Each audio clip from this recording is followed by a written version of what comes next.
আসসালামু আলাইকুম dear viewers, আজকে আমাদের সাথে আমার দুই স্টুডেন্ট আছে। এক হচ্ছে first of all Namira, right, and হচ্ছে Mariam, right, two cute students, right. আমি তাদেরকে কিছু প্রশ্ন করব, তারা অ্যান্সার দিবে। মরিয়ম, আমি তোমাকে আমাদের বাংলিশ যেটা সেটা বলবো, আর তুমি ইংলিশ বা ব্রিটিশরা যেভাবে কথা বলে তুমি সেটা বলবা, ঠিক আছে? আমরা নর্মালি বলি হোয়াট ইজ ইউর নেম, এটা ব্রিটিশরা কীভাবে বলবে? What's your name? Wow, excellent, what's your name, right. আচ্ছা, আরও একটা, আমি যদি বলতে চাই হোয়াট ইজ হার নেম, তাহলে ব্রিটিশ এটাকে কীভাবে বলবে? What's her name? What's a name, wow, excellent. আচ্ছা, ওকে, আমি এখন যাচ্ছি কার কাছে? আমাদের মরিয়মের কাছে, সরি নো, আমাদের নামিরার কাছে। ওয়াও নামিরা, আমরা কিছু কন্ট্রাকশন তোমাকে জিজ্ঞাসা করবো। আমরা তো নর্মালি বলি ওয়াজ হি, তাই না? তাহলে ওয়াজ হিকে যে ব্রিটিশটা কীভাবে বলবে? Was he? Was he, right.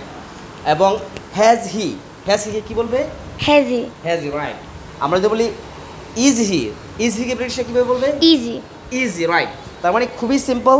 ব্রিটিশে আমরা বলি ওয়াজ হি, ব্রিটিশ বলে ওজ হি। আমরা বলি হ্যাজ হি, তারা বলে হ্যাজ হি। আমরা বলি ইজ হি, তারা বলে ইজি। ঠিক আছে, থ্যাংক ইউ নামিরা, তোমরা থ্যাংক ইউ দিয়ে দাও। Mariam, Namira, Thank you. Thank you, everyone.